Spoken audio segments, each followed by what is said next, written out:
course it is next, and they've made a lot of changes over the summer. How would you assess their start to the season?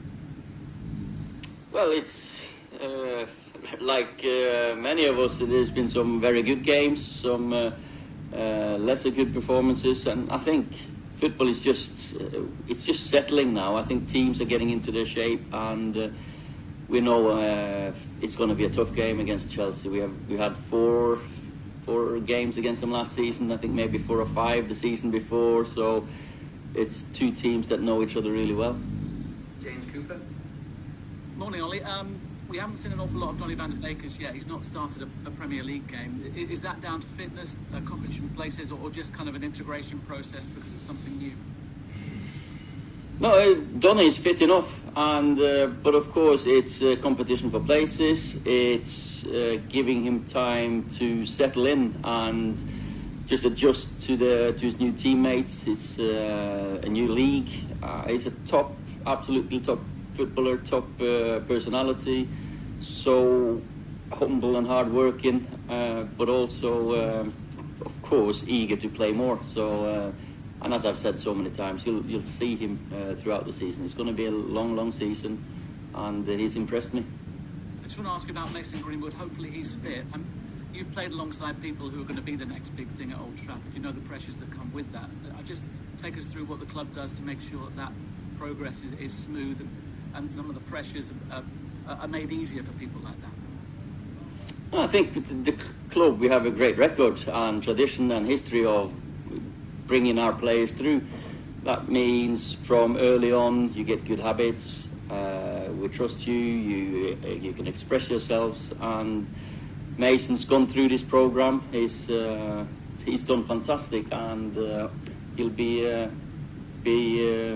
kicking on, I'm sure. Of course, he's a very exciting boy to work with. Simon Stone. Ollie, are you a little bit concerned that he's making a bit of a target for himself? Who's making a target of himself? Mason. Yeah. Well, you do when you play well, and that's I'm not concerned at all with Mason making a target of himself, because he's come in, he's played fantastic. He played his first league game against Tottenham last season, was brilliant, and just kicked on. He's made a mistake this summer with England, and suddenly the whole English press go after him. And that's something that we've got to look after. He's a fantastic boy to work with. I have to disappoint you, he's never ever late for training. He's never a problem when he's in the training ground. He's always on time. I've seen the stories. There's some ex-United players talking about him, and they don't really know anything they're talking about, because well, we've got photographers outside the training ground every day, so they can see he's on time every day. So I don't know where these stories have come from, and I've just got to say he's got a good family behind him. He's had a good background in the academy and up, and he's a good trainer. He trains really well, and I cannot believe all these stories about him not being professional. So anyway, that's something that we have to deal with many players. Many other players at United have had that. Just in terms of your team, I mean, you've had a fabulous week. That's 10 in a row away from home now. Yet only 1 win in 5, including last season. 2 obviously pretty bad performances at home. What is the difference between playing away and playing at home? Because you've got 3 big games coming up.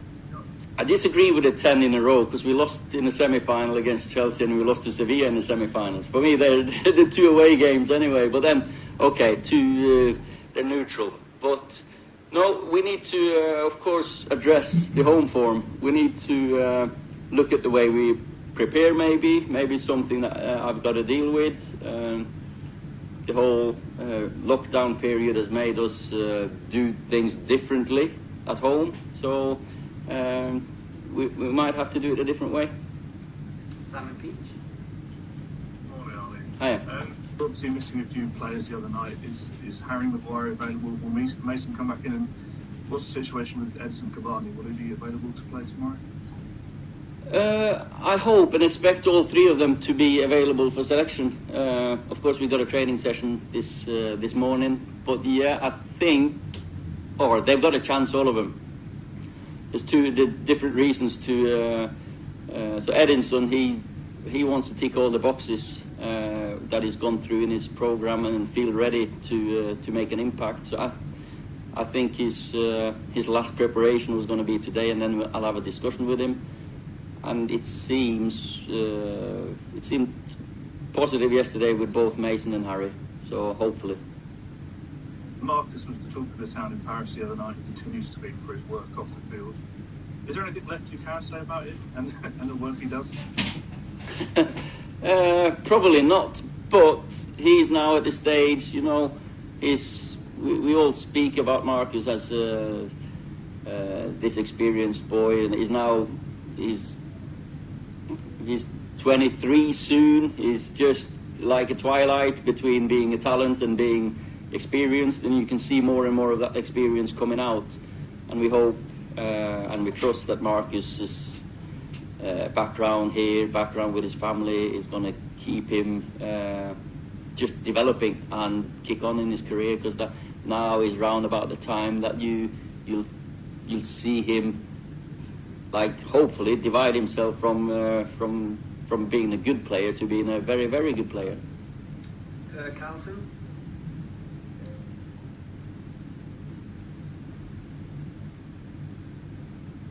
The frozen pair.